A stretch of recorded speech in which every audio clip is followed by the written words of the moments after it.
Right. Good evening, everybody, and welcome to another live stream, Monday live stream. I used to call it Monday night live stream, but of course it's nighttime. Well, it's 8 p.m. here in the UK. I know it's 3 p.m. Eastern Standard Time. I know it's even earlier than that when we get to the West Coast.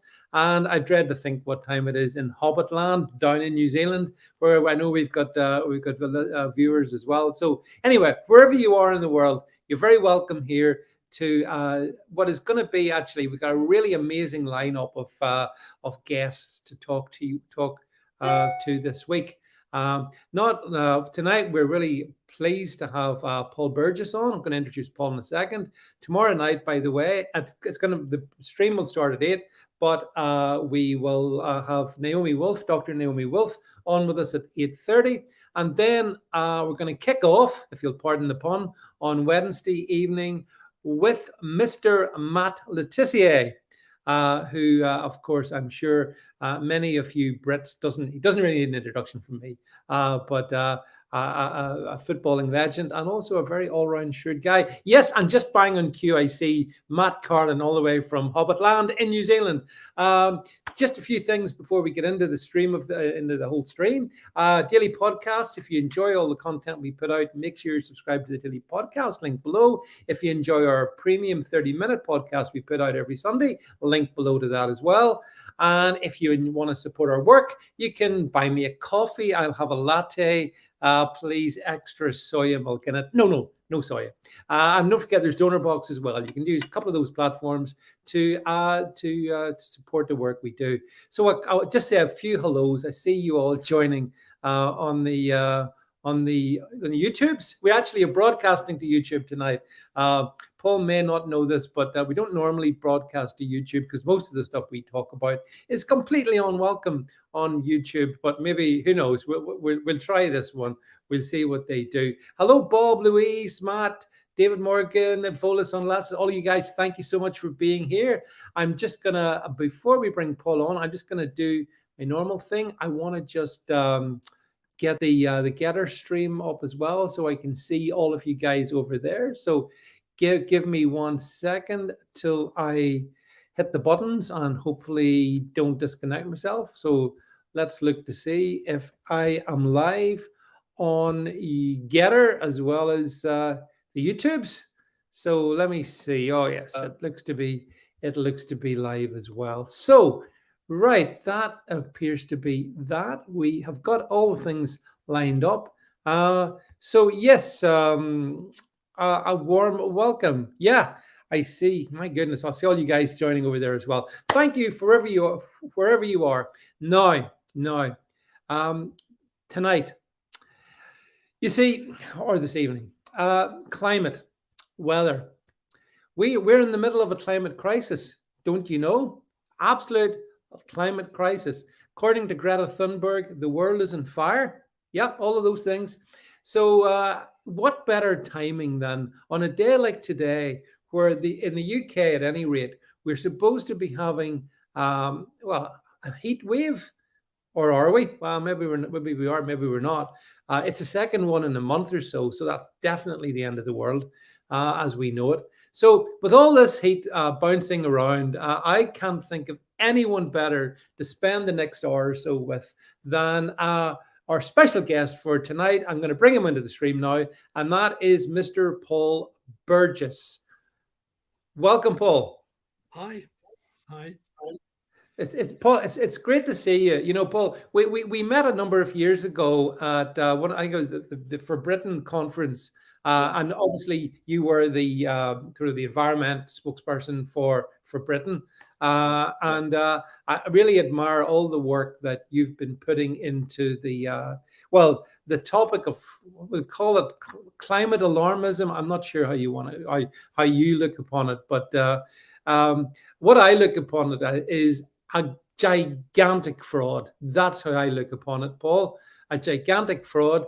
But it's frustrating because we don't often hear voices like yours as much as we hear the alarmist voices, you know. So to kick off with, let's just start the thing off with by saying, Paul, we're being told today the UK is plunging into another heat wave and it's just going to be awful.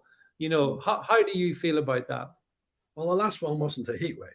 The World Meteorological Organization defined a heat wave of 5 days above the average hot temperatures, if you like, for that time of year. And so you need 5 days. So it wasn't a heat wave. We only had 2 days, really. So, and the heat wave they're now predicting, I've just been looking up some records. And we've had this numerous times, not just in 1976. In 1976, I just look it up. We had 15 days over 32C, and the hottest time then was 35.9. But it depends how you measure things. Now, when they had the alarm last week, or about a week ago, they were measuring at Heathrow Airport. They measured the 40C at Heathrow Airport. Well, you don't measure. I was in charge of Portuguese Wales, the whole small country, if you like. And our climate stations had to be well away from any influence. And you can't have your temperature measurements in an urban heat island. So you can't have them anywhere in a city. You really can't, because the whole area is much warmer than outside. London, and it's not me saying this, NASA says London can be 10C higher than the surrounding areas. And so nearly every temperature they quoted was, in the urban heat island effect. And airports have lots of warm jets blowing things and so on, the buildings and so on, the tarmac. You can't do it. No matter how you do it, you can't do it. And it's fundamental. But again, they try to link this to climate change. So think about this. They took one temperature at Heathrow Airport and are saying something. But that day, when you look at the satellite temperatures for the whole world, it was 0.2 of a degree warmer than the norm for that time of year. That's all. And the next day it might have been 0.2 colder. Perfectly normal fluctuation. No great heat at all. And when you're talking about CO2, I know this is going to be a shock for everyone, but it doesn't just hang over London and Heathrow Airport. The CO2 doesn't just concentrate there. It spreads around the world. And it's ridiculous. It's ridiculous. You mentioned Heathrow Airport, and I'm sure a lot of people watching this will have been through Heathrow. And I've been traveling, I'm sure like yourself, Paul, for quite a long time, and in and out of Heathrow. And I've seen Heathrow grow over the decades into this sprawling, vast, concrete metropolis, almost a mini city within a city. And the amount of traffic, big jets in and out. And so you're saying, so is that's where they've got one of their weather stations located? In the video, the 40C video I just did about a week ago or so, I actually take it and I go. It says at Heathrow. So bang, the 40C was at Heathrow. They quoted some temperatures like 38 and 39, but they were also at airports, by the way. So you can't do that. You just can't do it. And this is basic stuff. And also you can't confuse weather with climate. And if I could explain what climate is, because it's fundamental to our discussion. If you take anything for climate, you've got to take a pattern. And it's a pattern of things. So if you're going to look at temperatures, you've got to look out over a period of time. Now, our temperatures fluctuate on 800-year cycles. So you'll have the medieval warm period, the little ice age, and so on. And therefore, you have to look over time. Even 30 years, which you say is the minimum, is actually too short for most things. And so, that's climate. So if you could say, yes, here's a pattern over 50 years or 100 years, but they actually fiddle the past. This is where it gets bad. They actually fiddle. In 1998, NASA and NOAA and the Met Office all published temperature graphs of the last 100 and odd years. And they changed those after that date. When the hockey stick came in, when Dr. Mann's hockey stick came in, they changed everything. And they deducted temperatures from the past and increased them in the future, as it were. And, so that's what you've got. You've got fiddle data. It's intentional. Absolutely intentional, and it is a fraud because it's intentional. Yeah, I think we actually have perhaps one of your videos. We could maybe just play a little bit of this because it is really good. Shocked by a few days of high temperatures like this. Let me explain. In my very first video on climate change, I started by explaining the difference between weather and climate. What is the difference between weather and climate? Weather, as we know, can be sunny, rainy, windy, snowy, or even stormy. But such events are weather. They are not climate. So what's the difference? Well, climate is not weather over a week or a year or a decade. At the very least, it is weather over a 30-year period. Preferably longer, but that is the minimum. So let us take. Yeah. So just stopping that. So this is the crucial thing, Paul, that the words weather and climate have been totally interwoven by those with a narrative. And so if it's a bit sunny outside, well, that's climate today. But if it's rainy tomorrow, well, that's climate. But it's not. It's weather, and it's always been like that, hasn't it? It's always been like that. And actually, on that video you've seen, the next thing I show is the real temperature graph over the last 100 and odd years, where you go up and you go down. The 1930s, for example, worldwide was the hottest decade of the last. Let's bring it up. There we go. I think that's the chart, Paul, that you're looking at there. Look, we came up from the little ice age. Now, if you have a little ice age and you come out of it, you're naturally warm. And a fundamental thing is this: the IPCC, which is not a scientific body, it's a political body. The IPCC are not charged with looking at natural causes of climate. They're only charged with man-made. So they assume any change is man-made. This is ridiculous. If you have multiple patterns, you can't tell today how much of it is man-made and how much is not. So if you look at this graph, we're coming out of the little ice age, and then we start cooling. And in the 1970s, we have the major, the ice age is coming. And I've done a video. Yeah. I've done a video on that. And the ice age is coming. And then they came up with global warming. So we have the global warming period, but it wasn't happening well. So now we had to change the words from global warming to climate change, which is always happening anyway. So it's very safe. And then we ended up, and I use this terminology on my very first video and the first part of it, and that's called extreme weather alarmism. And I couldn't believe how bad this would get. But that's what we've got today. We've got extreme weather alarmism. And, I've watched it. I was in New Zealand, actually, on my boat when the big fires came a few years back.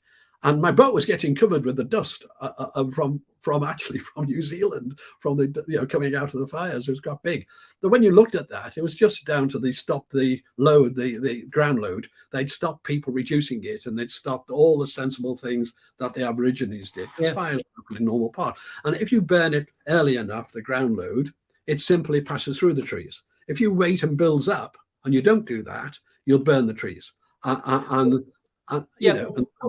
Paul, is that what's happening in California as well, where I think they have stopped certain practices in terms of burning, controlled burn and whatnot, and then you get these kind of wildfires that break out, and then they blame that on climate change.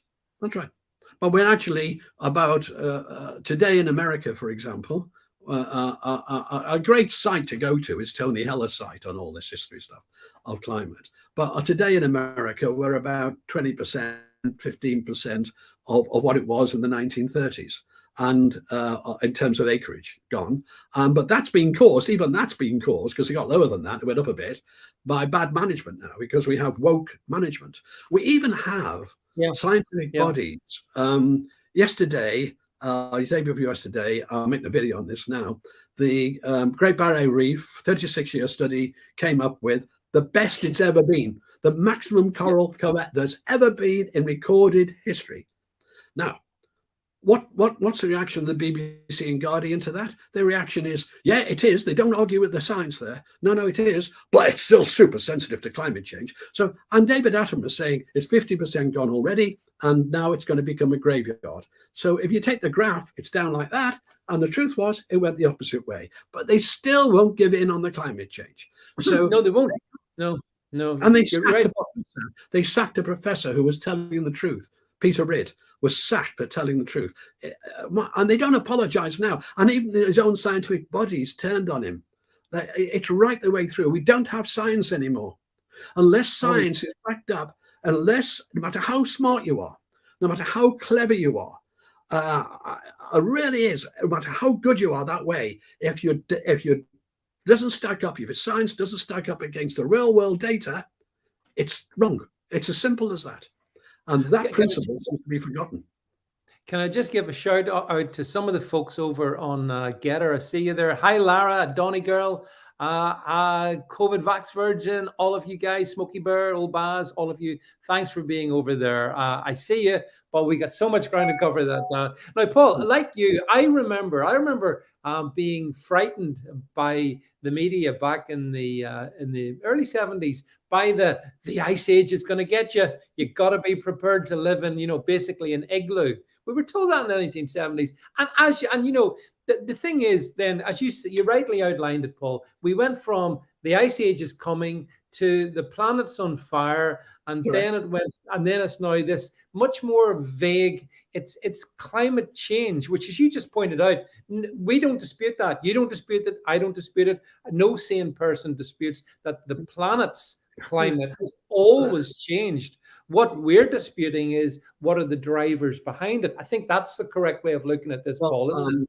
Professor William Happer wrote a paper and they built a model. They built a mathematical model of the Earth and its radiation, how much radiation is coming in, blah, blah, blah. And that when you compared that to the observations by satellite, it was almost spot on. And they doubled the CO2, and there's hardly any change. And William Happer, and I'm using his words here, William Happer expressed it this way.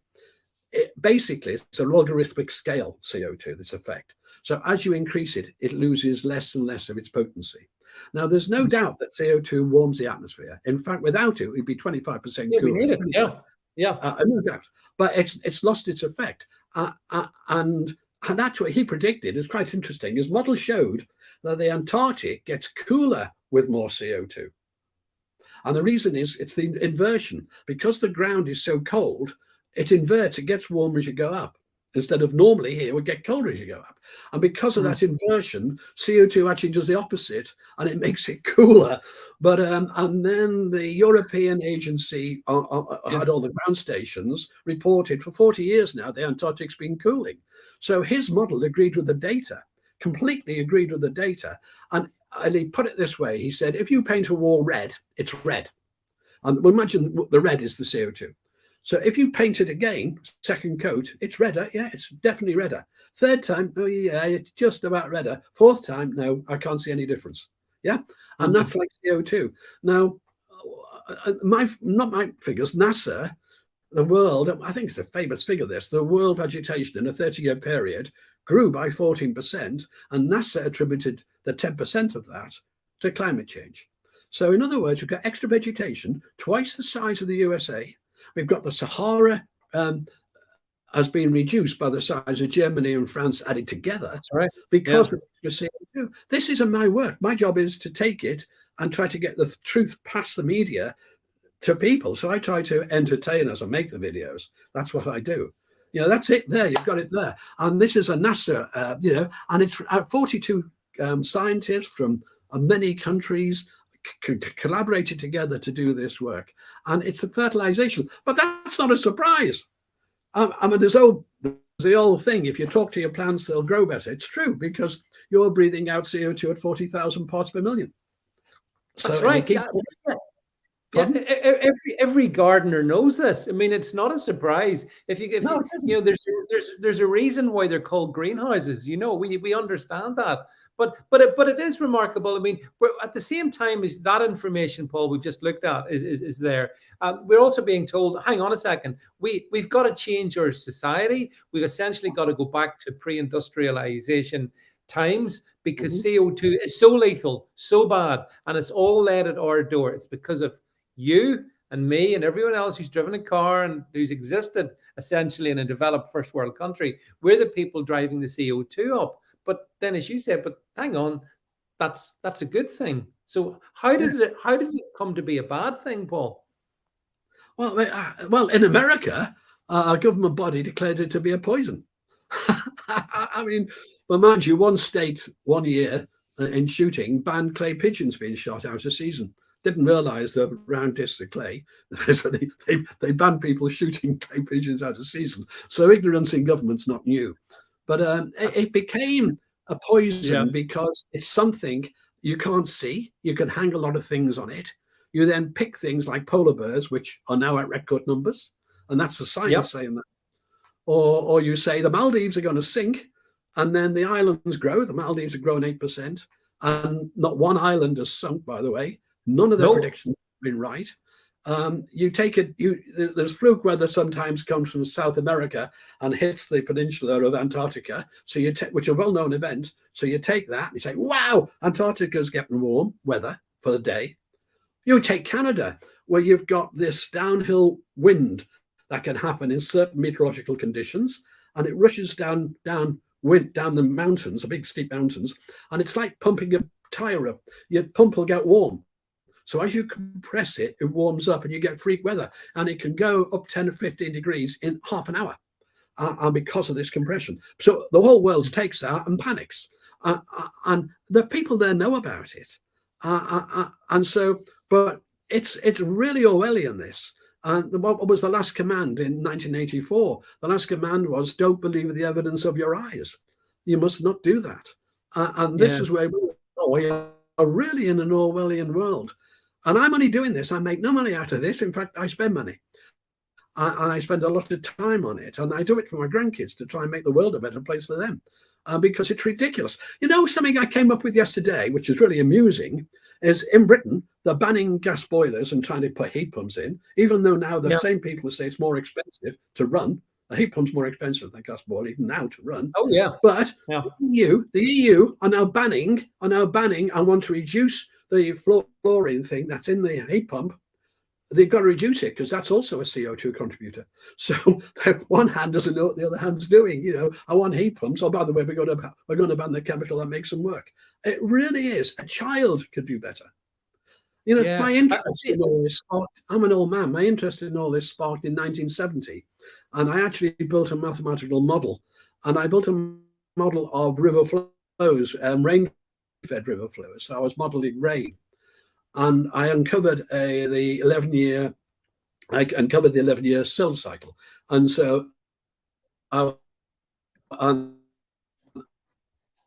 on here, I've got a solar cycle, which I can bring work done by a Danish and Israeli professor and published in Nature Journal, published, peer-reviewed and published. They managed to hold it up for 2 years, though, saying it was wrong until they had to give in and say the maths were right. And they published it 2 weeks after COP26. So it didn't embarrass COP26, and it showed that the sun affects the Earth's temperature 5 to 6 times more than all the scientists so far were thinking.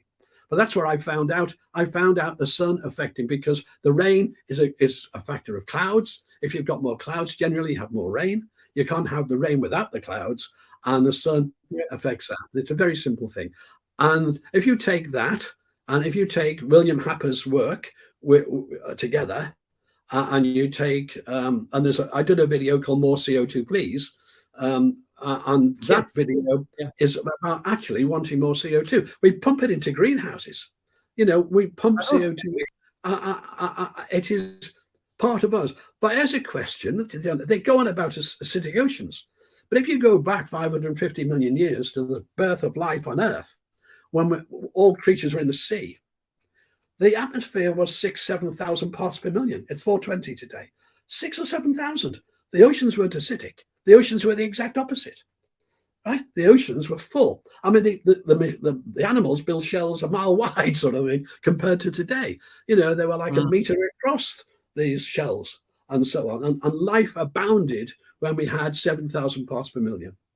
Yeah. So, it's interesting, Paul. I see a comment here. I just wanted to read this one. One of the guys on YouTube, Joe Cool, says the IPCC's own scientists produced a report that showed there'd been zero warming from 1998 to 2013, which is a 15-year period.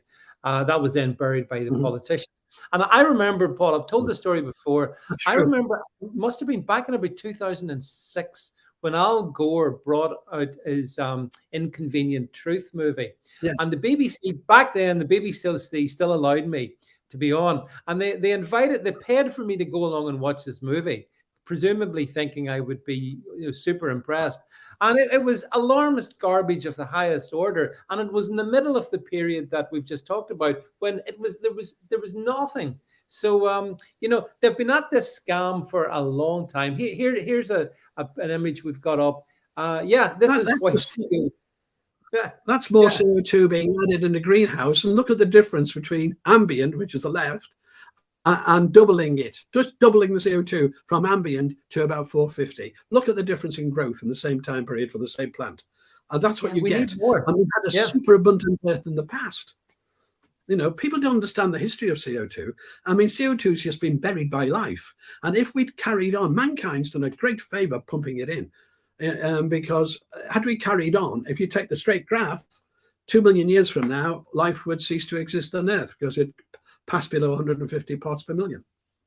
Okay, but here's Paul. Here's a question though. So going along with which I think we all probably agree on here, CO2 is a good thing. We probably need more CO2, yes. But the elite, the globalists, the governments, they're doing things that they believe will reduce the amount of certainly man-made CO2. And do you think could that happen? No. The CO2 is increased. If you plot the CO2 curve, which I've done, Tony Heller did. I took his curve, and you plot the CO2 curve. All the conferences made no difference. It's actually increasing all the time. It's made all the actions we made make no difference at all. All we've done is close down our industries and export our CO2 to China. And what we've done is add pollution because we didn't pollute as badly, right? So China pollutes worse. So that's pollution is these differences of CO2. But the processes they use, they're less careful about the environment. So in actual fact, we increase pollution and we haven't had any effect on CO2 growth. So all of this nonsense saying we're going to reduce CO2, what we've done, like how good we are, if you look at the world CO2 graph and you plot all the conferences on it, makes no difference. It's insane, isn't it? It's really insane, Paul, because the things that they are talking, and this British government is, and I know it's the same in the States as well, where the governments are putting in place some very egregious draconian rules, the removal of the petrol engine, the diesel engine, essentially hydrocarbons. I mean, if they get their way, they will essentially remove hydrocarbons from our world. And that's going to, as you said, that's not good for us. And it sure as hell doesn't affect the broader picture, does it? But I watched a chilling movie from a Dutch politician last week. I was on YouTube, and she's saying what we want to do is have a digital identity, and then we can give you a carbon allowance. But you don't worry, you can sell your carbon allowance to people who can afford it. So in other words, they'll carry on flying the private jets by buying the carbon allowance, and you won't be able to go past your back garden, So I mean, it really is a globalist agenda, this, and I hate conspiracy theories. Right there, we are 500 million years ago, and the global warming drove the explosion, and of course the seas are highly alkaline. The pH of the sea is around about 8.1, and there's no way the sea will ever become acidic. No way at all. It's not possible because it's on a bed of basalt for a start. So it's not possible. And when they say acidify, well, you'd have to be below 7 pH. I mean, anyone who knows this, it's nowhere near it. Nowhere near it. Yeah. You don't even know how to measure it. It does vary where you are in the world, the pH, by the way. Yeah. I was water resource engineer. I was a resource engineer for Wales, in charge of Wales for water resources in the 76 drought. So I'm highly conscious of what droughts are like and what high heat waves are like. I'm not ignorant about this. So I have built mathematical models. I have lived through this. And I can't believe how bad it's become. It's beyond comprehension now. It really is. But Paul, even as we're speaking right now and discussing this, if you turn on the news or if you pick up the press right now today, they're talking about, well, this is big heat wave. We're going to have to. I see the government minister George Eustace. He was saying he was telling the water companies, you need to start imposing more hose pipe bans. Starve them up. Yeah, I know. Can I explain? That was my job. My job was to declare flood warnings. So I'd pick up the phone to the police, the red phone, and say, wake up the whole valley, or to this town, and so on. That was part of my job. And also part of my job was what's happening. Do we need to do a hosepipe ban? And what you have to do is, in water, I'm a chartered water resource engineer, retired now. And what you have to do is you have to look at the capacity of the reservoirs, the patterns, your designs, all that, the whole system. You really do. So it isn't even just weather. It's a function of your reservoir capacity, or the type of reservoir, whether it's a direct supply reservoir, regulation reservoir, and so all sorts of things you look at. And George Eustace has got no idea of this, but today he's asked them to have a hosepipe ban, because then it's more dramatic, isn't it? Doesn't matter about you, the public, by the way. You don't even figure in this. Right, this has got nothing to do with common sense. You know what? I actually gave a talk up in Derbyshire, and climate extinction tried to stop the talk, but we won. We won because it was a pre-election thing, and the council couldn't stop me. And wind farms and how they go to zero. Wind farms are another. I don't think people understand how damaging they are in every way. But when they drop and there's no wind, we had 9 days quite recently in Britain with zero wind power from all the wind farms. And a climate extinction bloke stopped. You're being disingenuous. I said, how? And he said, well, we could use gas then. So I said, so are you climate? It's on video, by the way. And yes, I said, well, it's a fossil fuel. So then after that meeting, I upset climate extinction because a lot of their friends went my way in the audience, and I started a little revolution in the town. And so they agreed to debate me on a Zoom call, which I also recorded. And at the end of that, I had the leader of the climate extinction locally, the little group. He was arguing that you can use coal to quickly adjust and fill in the gaps, which you can't, by the way, but never mind. And again, he was arguing for fossil fuel. And then I realized these people don't know the first thing about anything. And then in my first Gump life, I was water resource engineer for the Denoi Pump Storage Scheme, which then was, I think, the biggest in Europe. And it's up in North Wales. And it's a marvelous scheme. And they were saying things, well, that produces 7.4 gigawatts. And here's something for the public. When people tell you it produces 7.4 gigawatts or any number with anything after it, or 7 kilowatts in the house, anything, that's a rate. That's a rate. It's not an amount. When you buy electricity, you buy a kilowatt hour. So the question then is, how much storage does, when it pumps the low lake up to the top lake, how much storage did Norwich have? The answer is 9.1 gigawatt hours. So it can run the 7.4 gigawatts for an hour and 20 minutes. That's it. Yeah. And you'd have to put 25% more in, by the way, to get it out. But so you'd need 660 Norwichs to cover the 9 days, which is not possible and ridiculous. And you couldn't charge them up to begin with because you wouldn't have the power. So because you'd have to save 9 days of total power. The whole thing is ridiculous. We pay people overnight. If the wind, we have a bit of a high wind overnight and we haven't got the demand, we're ending up paying Europe. We pay them and say, here's the power, take it from us. Right? Yeah. And so last week in this hot thing, do you know what we paid above normal for power to come the other way from Europe, from Belgium? A lot. I saw your video. I do. Yeah. You know the video. 50 times the normal price. 50 times. Because we are desperate.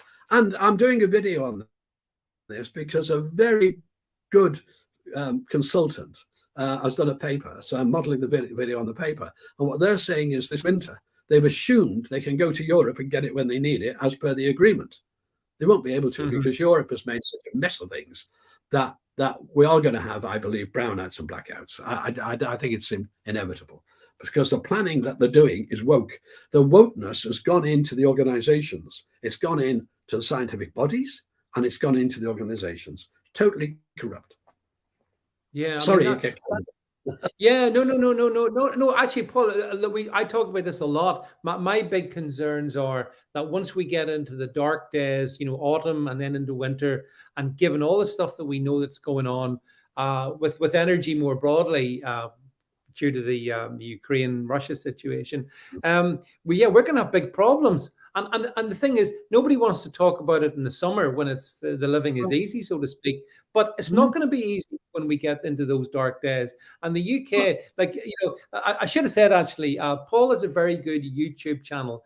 We should direct everyone to Paul's YouTube, because you can watch the videos there in a lot more. Paul goes into great detail, and you know, you can get all the information there. So maybe, yeah, the Climate Realism by Paul Burgess. Paul's on the YouTubes, and he puts out some really great content there. Go and watch these to get to dive into the real data that underlines everything Paul's saying. Because what we're discussing this evening, friends, we're talking actual science here, not alarmism, science. Data, the thing I love data. I love it in economics. I love it in every area of life, because data is something that's solid, Paul, you can hold on to. So Paul's YouTube, absolute must watch. Make sure you subscribe to it and you get Paul's videos. But, you know, here, Paul, I wanted to ask you this question. Just before we came on air, I was commenting that I've got a place at the seaside as well as my other place. And I'm worried because I think I'm going to have to probably drown if I believe everything that's happening. Because sea levels are rising. It's all over. Please, just accept that. Yeah. Professor Morner, who's in charge of the committee on sea levels for IPCC, concluded that he resigned because there's no problem anymore. There's no need to look anymore because we know what it is. He put it down around about 1 millimeter a year on average. But if I can explain something there, when we came out of the Little Ice Age, forget man-made or anything, when we came out of the Little Ice Age, no matter how we came out, then sea levels did start to rise. But the rate of rise is what matters. It's very small. It's about 1.5 millimeters a year. But the rate of rise and the shape of the rise. Now, if it was increasing with CO2, if you took New York, for example, and you can look up the New York tide table, tide levels for the last 100 years. They've got them very well. It's a straight line. It's a dead straight line. So the rate isn't curving up, which it would be as we introduce CO2 if CO2 affected it. And if you take Australia, take Sydney, it's the same. And if you take other places in the world, and you can take 50, Tony Heller did this, and you take lots of places around the world, they're all straight lines. Right, but it's actually sea levels are not actually even around the world. The Gulf Stream in the middle is 5 meters higher than outside the Gulf Stream. Which is fascinating. I didn't know, until I saw your video, I didn't know that it sort of bulges in the middle, that it's higher in the middle, and then towards the edges. That's right. I've sailed across it. I've sailed across it many times. And actually, when you hit it, you come out of Fort Lauderdale, and you hit the Gulf Stream coming up there. And when you hit it, literally within 10 feet, you can say, and the color changes of the water, everything. And within 10 feet, you're into the Gulf Stream. It's like a river with a very sharp end at sides, really, there. Incredible. I've sailed around the world in my yacht, and I've come across remote islands. The BBC called one of them the most remote island in the world, Palmerston. And they're living a meter above the sea. You know, no problem at all. And they have been for the last, but none of the islands have sunk. And so a study by using just satellite data and measuring the islands, on average, they've grown 8%. And that's right across the Pacific, the Indian Ocean, and so on. Not one. And the most exposed one, I think it was Vanuatu. Still, there's no problem at all. It's grown. So how can they all sit there getting this wrong, and have people take them seriously? So you start to ask the question, how come any intelligent politician fall for it? But it's like a thing where you've got to conform. So even if you're against it, you've got to play a game and try to maybe swing it a bit. That's how bad it is. It's like a mafia. And even if we take just talk about the UK just for a second, and again, Paul, we've got the famous image of Sydney Harbour here. We've got, there's that unstoppable sea rise, approximately 0.0 centimeters over the past 140. They haven't been able to measure that. I must be honest. There is actually a small sea rise in Sydney, but it's actually so small you couldn't tell in that picture. So, and that's why Professor Morner, in charge of the Sea Level Rising Committee on IPCC, for a number of years, studied it all. He saw some fiddles going on as well. and he resigned. I did a video on this, of course, and it's one of my. I've done the first 7 videos I did were called Climate Realism, episode 1, 2, 3, 4, 5, 6, 7. Yeah, and I think number 5. I did an excerpt. I have an excerpt of that one, which tells you about Professor Morna and what you have to take into account. Now, I'll give you something. You see, in Scotland, the land is rising, and in Hampshire, the land is sinking. Yeah. And there's a reason for this. Since the Ice Age, when we had the Mile of Ice and all that, since that's gone, the plastic rebound of land, Canada's rising, but down the east coast of America is sinking. Yeah. So you have to allow for that. Sweden, of course, is rising. The land's rising quite rapidly in Sweden. And therefore, the sea level is falling all the time. So you've got to take all these things into account. And the video explains what Professor Morna does. I'm just a charlatan, really. I just take other people's work and put them sometimes two together to make 4 and make a video. You're selling yourself short, Paul. You do it very well. But here's a question one of our viewers, James Jameson, asked. He says, David, can I ask Paul, where does just get the quote right, where does the 97% of science believe in man-made climate change claim come from? Where does this 97%? I can answer that one. It comes from a bloke who studied, not from a scientist, it comes from a bloke who studied public relations. And he drew up this survey. And what the question was, which I would qualify for as well, I'd be in the 97%, by the way, was, has man, influenced global climate? And the answer is yes, farming has. Lots of things have. The CO2 we put in has influenced. CO2 is a greenhouse gas. I've explained that it has this logarithmic thing. But I'd qualify for the 97%. But if you take the Meteorologist Society in America, that just after that, it was like 50-50 and so on. But it's meaningless anyway.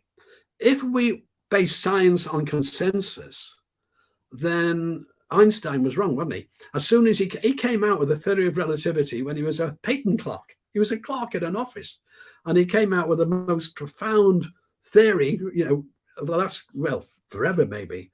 And 100 scientists got together and wrote and said, he's so wrong, on paper. Everyone was against him. So consensus doesn't mean a thing. Another example, we had a steady state universe in the 70s, a steady state universe. And then Hawkins came along and said, no, it's a big bang. Yes. So you see, all our world science, what is science? Science is a study of how the world works. And in that study, it's ever evolving. And so and now we've got the new telescope in the sky, the new big one. We're going to find out things and have to rewrite quite a lot of our science on that. And that's normal.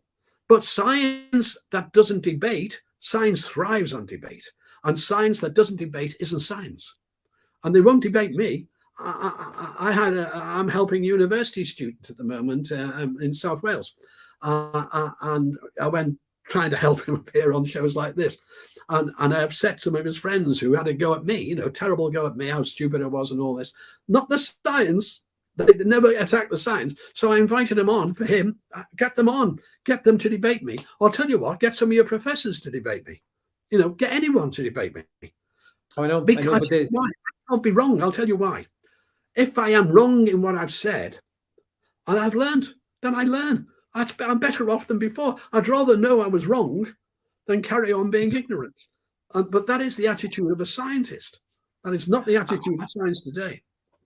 Right, a couple of comments coming in. I'm just going to read them out very quickly. Ventriloquist Doll on YouTube says, "Are we to blame? Are we to blame for the greenhouse effects on Mars and Venus?" I think the certainly in Mars, I remember reading this, Paul, that the ice poles did recede a bit.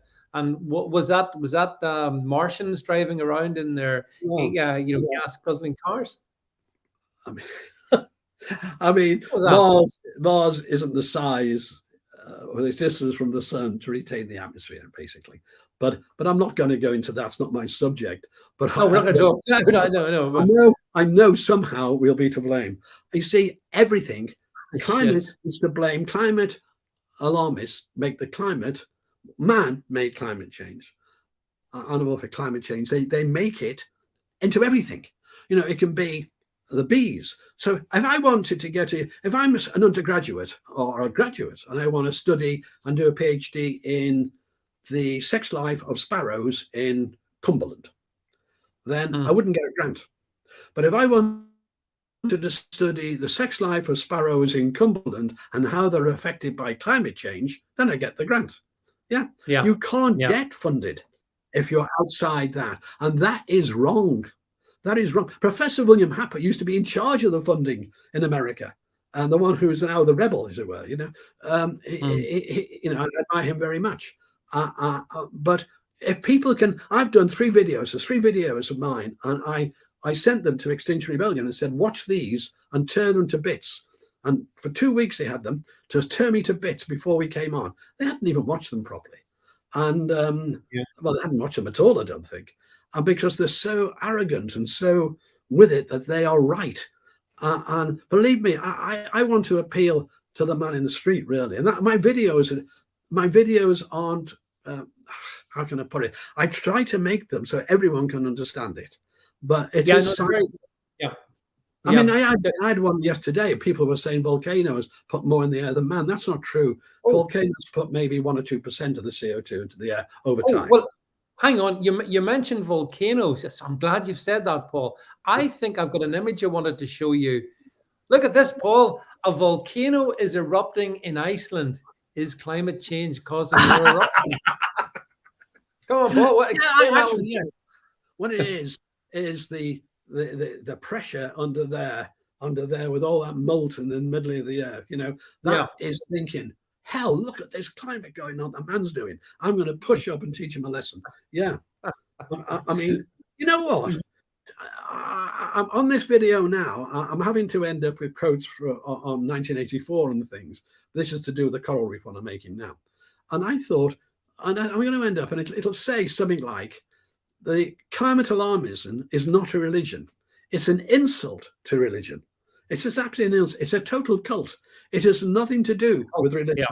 Right? I agree with that. Insult to people. So I'm not going to use that term anymore, religion, that way, because we're insulting religious people doing that, because they are worse. It's a cult, and it's a cult that refuses to debate, to obey scientific rules, and so anyone who, and 2 professors, 2 world-leading professors. What happened was it was going to cost, I think it was $35,000 a night to rent the Palladium, and the producer wanted to do that and make a big thing, and let's get to the bottom of this climate alarmism, and they wouldn't come on. We would have flown them over from the States, that had been flown over, and they wouldn't come on unless there were 2 against 1, and they control the meeting. And You see, here's the problem. They control the media, not this media, not free speech media, but they control, you know, Paul, the BBC, ITV, Sky, the mainstream media press, CNN. They control all of that. And that's why, and this is one of the great problems we're up against on many fronts, Paul, not just on climate, but on well, just about everything I can think about, actually, because where you have a 24/7 news media pumping out relentlessly spurious headlines, teaching kids in school. Yeah, well, that's right. Yeah, which is really bad. So young kids are being scared, Paul, when they're tender years about essentially they're being indoctrinated into Gaia worship, as far as I can see. That's just my view, and it is a cult. It's 100% a cult. Yeah. You know, if anyone can arrange, I'm quite open to anybody, anywhere, to have a debate. You know, I'm quite open to it. I would ask, if we're going to have a debate, we try to confine the subject to maybe 2 or 3 parts of it, because otherwise you get nowhere. It goes so wide. But like we said, they could pick the parts like sea level, or they could pick, you know, the parts like temperature and things. But I do it now. I'm out in public across the world now, and I'm happy to do that if anyone wants to arrange it, because, as I said, I can't lose. Because if I'm wrong, I've learned.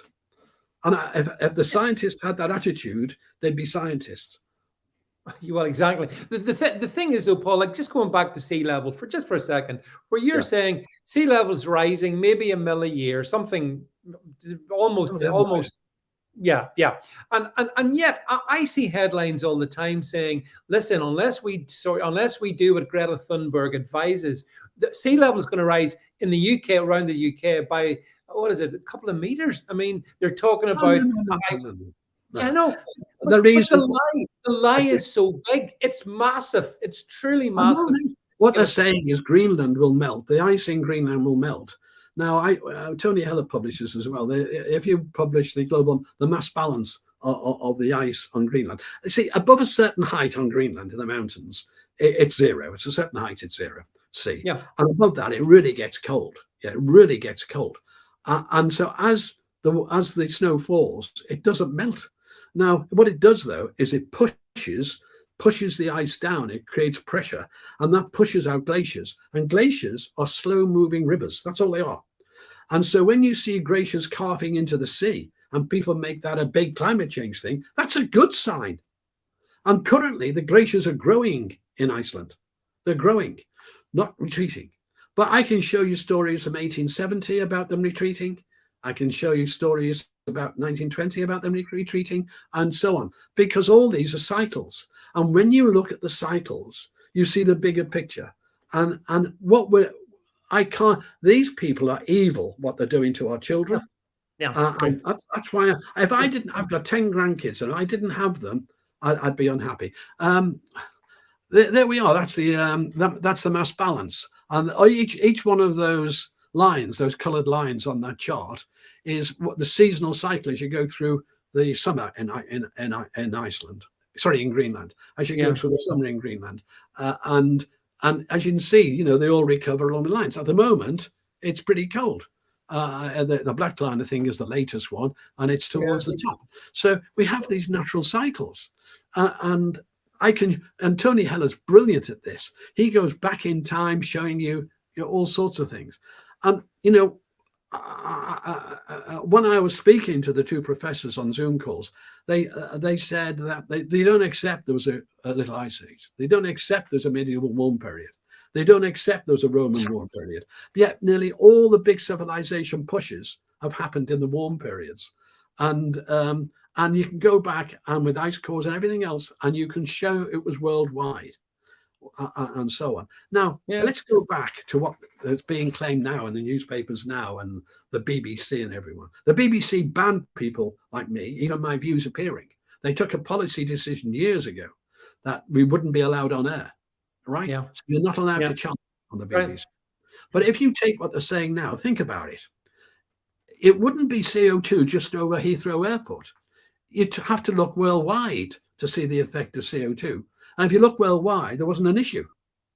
So now the very people who say, oh, that was just local, are actually taking it down to an area the size of London and a bit, to do it. Now, this week, we've got forecast temperatures of about 35 coming. Well, 76 drought was 35.9. And it was 15 days above 92, above 32. Nothing like that is happening. Nothing like that. So they are just scaremongering, and the politicians are joining in. Again, that's a more recent one of the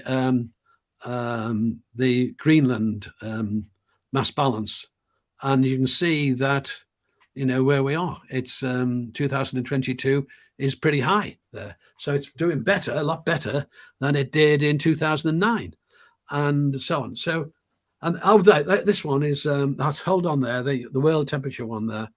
Was that the one from the day of that's the one where it's hot in Europe? I can't see the dates on this, but that's the day it was just 0.2 on average around the world, hotter than the average from 79 to 2000. That's all. Yeah.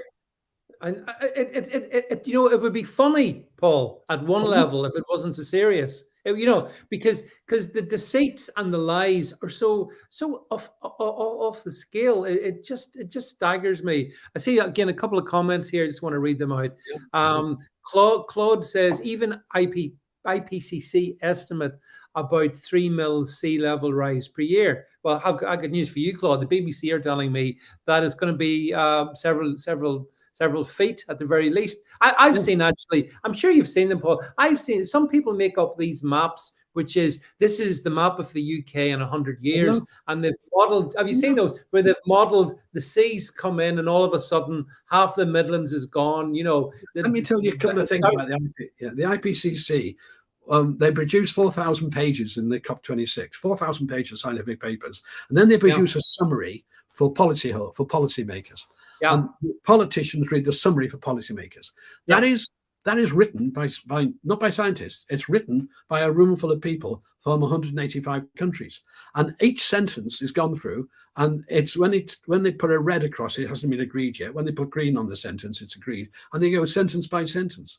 And they were warned before COP26, so the models are running too hot, and you've got to take account of this by their own IPCC, people who are scientists they go to, and they ignored it. It's purely political, and it's about a transfer of wealth.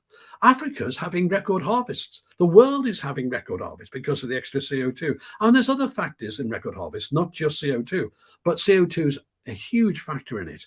And yet they're claiming lots of money, please. Can we have money? It's about a transfer of wealth from the Western world to the underdeveloped world. That's what the IPCC is. And they've got the votes. It's as simple as that. Yeah, I just read another comment here. Claude says, at 420 parts per million, every molecule of CO2 would have to emit 2,400 degrees centigrade in order to raise the temperature by 1 degree C. Yeah, that's not going to be happening, is it? So that's not rocket science. Yeah, Lara also says, our friend Lara says, when the predicted sea levels are rising, I thought I'm going to have a shorter trip to the beach. Don't worry, Lara, I'm afraid. Well, of course, actually, Paul, here's a point. You make this in one of your videos. You talk about that castle. Is it Pevensey Castle? Well, Penelius Castle. That's really good. There's a story. It's called 1066. If you go to my videos, and it's 1066, the Battle of Hastings, probably the most famous days in the history for kids in school. Yeah. And then Penelius Castle, and today it's a mile inland. But then it was on the sea, and they used to chuck. If you misbehave, they chuck you out the sea gate straight into the sea, out of the hole. You go through the gate into the sea. You're going to drown. I think we got a picture of it here. Let's see if we can bring it up here. I think we're in the background trying to get it because I thought that was fascinating, because, as you say, back in Roman time. Here we go. So this is the castle we're chatting about. And if you look at that big gate, a big hole to the left, that dark one on the left tower there, on the center, right? Yeah. If you look at that, that's the sea gate. That's where they used to trip people into the sea. They didn't have a motor such; they just had the sea. Yes. Yeah. So they had the sea. And this is where the beach is today. You can see the sand, and that's where it is now. Yeah. It was just a funny one that I do. I try to amuse, but on a more serious note, the medieval warm period was warmer than it is today, and we can't have that. We can't have that, because that means when there was low CO2, it was hotter. It goes against the agenda. And if it goes against the agenda, and by the way, it isn't just that. The Vikings colonized Greenland then. Yeah. I couldn't find a graphic of a boat without the fire on, so that was a funeral boat. But right.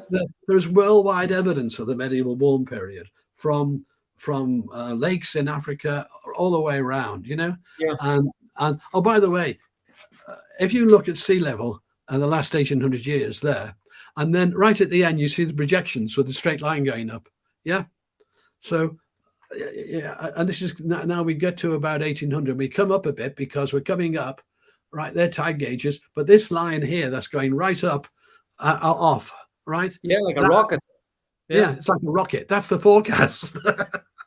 But there's a pattern there, and roughly 800 years. So, I mean, you'd have to be an idiot to believe this. And this is why they can't debate, because they're lying. Yeah, but you'd have to be an idiot to believe it.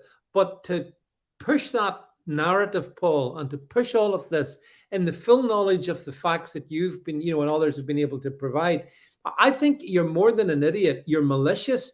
I think you're wicked and you're evil. I think you're making people poor. Yeah, I mean, this could lead to, someone asked the question, do you think depopulation could be part of this? I think it's entirely possible, because if you could, I hate conspiracy theories. I hate them. I really do. But recently, with actions of the last 2 or 3 years of governments and what I know now, I'm shattered, because there has to be. I mean, the World Economic Forum, one of the things I find even worse than my climate change work, what could happen, is programmable digital currency, where they allow you, your money is in this case, the Bank of England digitally, and then they can program it. So they can say you're allowed this much on food, otherwise you have to buy insects. And you're allowed this much on travel. Oh, sorry, you've used up your carbon allowance. This is a dystopia. It's 1980. It's worse than 1984. It's worse. It's worse.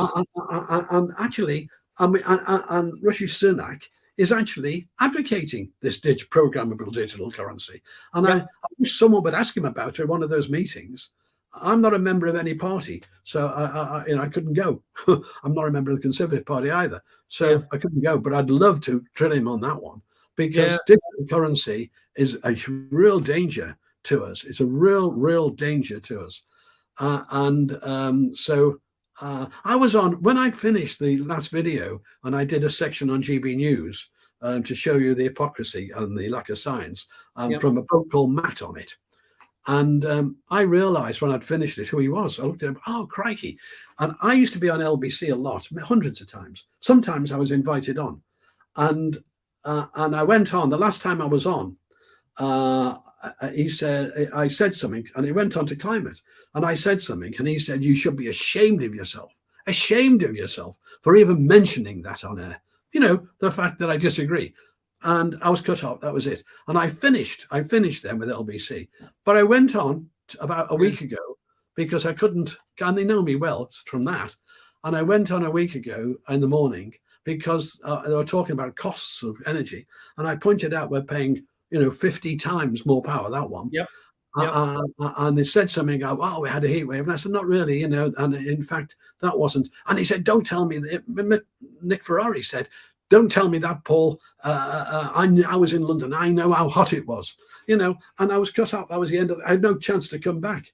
And I'm afraid Nick Ferrari's another shill. I used to do programs with Nick Ferrari as well, and then he stopped having me on, because if you go against the narrative, Paul, you get cut off. And right. you mentioned conspiracy theories and all of that. I mean, up until 2020, I think we probably would have been aligned in our thinking about this. 2.5 years on from 2020, I now critically challenge everything, because I figure if people, if they can lie about, just going to turn the light on. I'm going dark. I'm just going to turn the light on. Right, the lights are going off, and while they're back on, hey, we can see Paul. If they can lie about climate change, they can lie about COVID jabs, they can lie about Ukraine, they can lie about anything, and I think they probably do. And they do.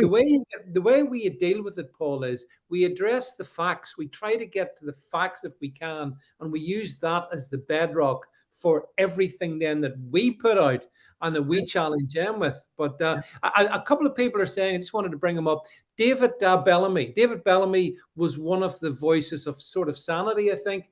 But the BBC cancelled him. Well, David Attenborough got the gig, didn't he, basically there? I mean, they cancelled Bellamy and brought in Attenborough, who's a grotesque globalist shill, who also, I mean, the stuff he's pumped out, and he's lionized by the establishment, Paul Attenborough, that is. Look at the walrus story. And I've seen more about that last month. And there's two levels. There's you see all the walruses on the beach. If you look back up the whole island thing, you'll see walruses on the beach, and you'll see it turn around, and there's a path, a big wide path narrowing on to the top of a cliff. So the walruses are so well fed, so many of them, that they actually turn around the corner and have to end up at the top of the cliff.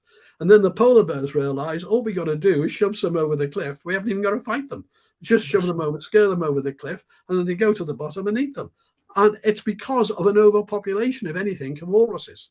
But and even when it's pointed out he's wrong, he doesn't apologize.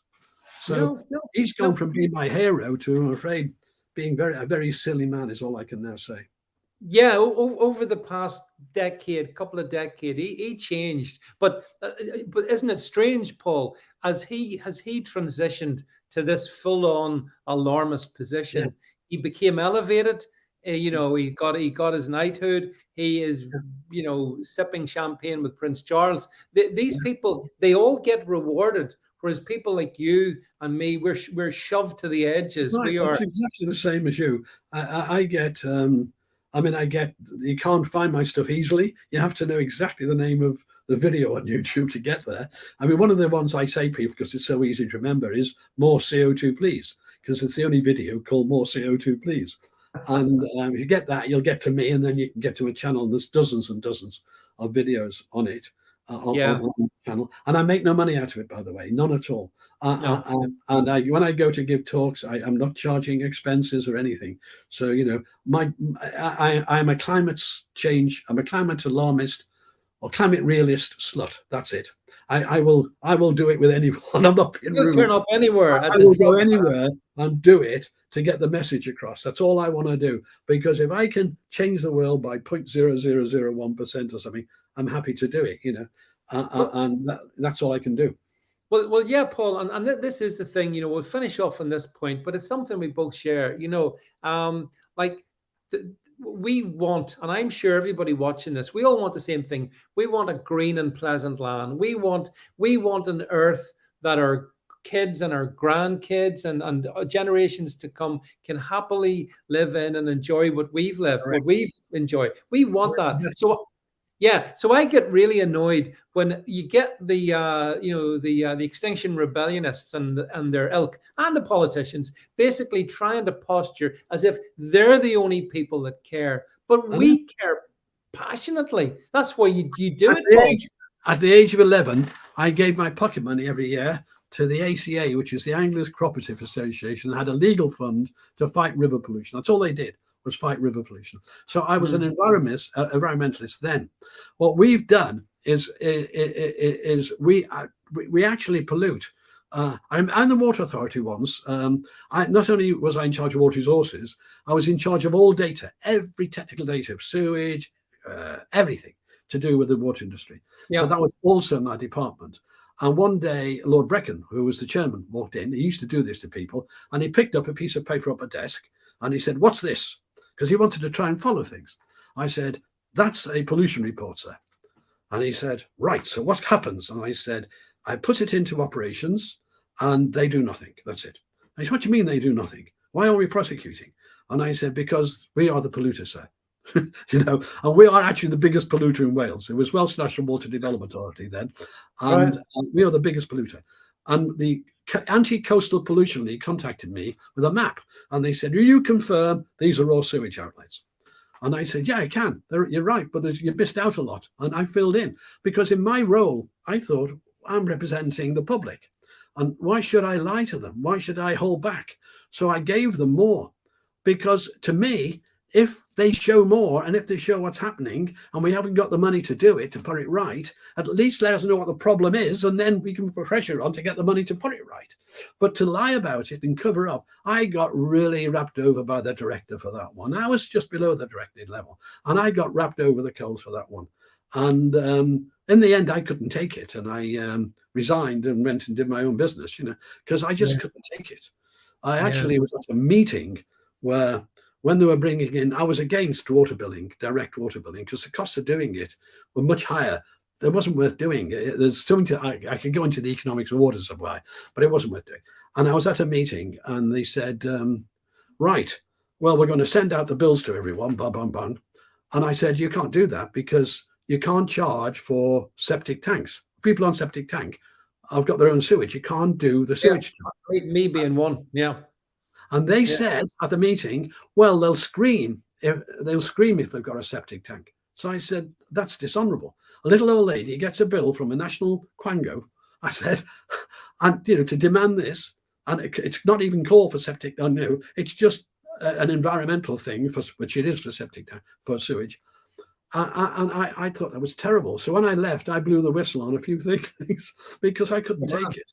Yeah, I saw my job to try to save money and so on, but that was it. Well, listen, Paul, we've arrived at the end of our allocated time. I see all the comments coming up in the different streams. I think people are very appreciative, Paul, of all that you do. And as I say, I want everyone. I see some of you have subbed to Paul's YouTube. Make sure you all, because his videos are brilliant. I mean, we could have played his videos, but to be honest, I wanted to have the man himself, the man behind the videos. I wanted to have Paul in the stream. And Paul, what we do is, because unfortunately this issue isn't going to go away, and we did touch on briefly earlier on the things that lie ahead in the autumn and winter, which I think you see I keep going on about in terms of there's a video coming out on that. Yeah, so I'd love you to come back, Paul, later on and have another chat with all our viewers, and I'm going to talk about. I'd like to talk to you about, because you understand also the whole energy thing, the whole. Well, we ought to talk about the stupid policies they're put in to reduce CO2. Well, I don't think people understand how bad it can be. I really don't think understand. But by the way, just anyone who joins my channel and comments in any video, I will answer. I answer every single comment. Okay. So there you go. You got a. Okay, folks. Let's test Paul on that one. I've watched your stuff. I love your stuff, Paul. I'm a great admirer of your work. I'm really pleased and honored that you've taken an hour of your time to come on and chat to us this evening, and we'll hopefully have you back. As I say, probably in the literally dark. I was going to say in the darker nights, but might be literally darker nights. But hopefully there'll be sufficient power for us to conduct one of these. Thanks everybody for listening, wherever you are. Appreciate all your time. I appreciate all your comments. And join us tomorrow night. My stream will start at 8 o'clock. I'm joined with Naomi Wolf, Dr. Naomi Wolf. We're going to be talking about, the thing that we can't talk about on YouTube, Paul, but it goes in your arm. We're going to talk about that. And then, of course, 8 o'clock Wednesday night, we're kicking off with Mr. Matt Letitia. So busy week ahead. But Paul, it's been a pleasure to talk to you. Thank you so much. Thank you much, everyone. Catch you tomorrow night, 8 p.m. Make it a date. Bye. Bye.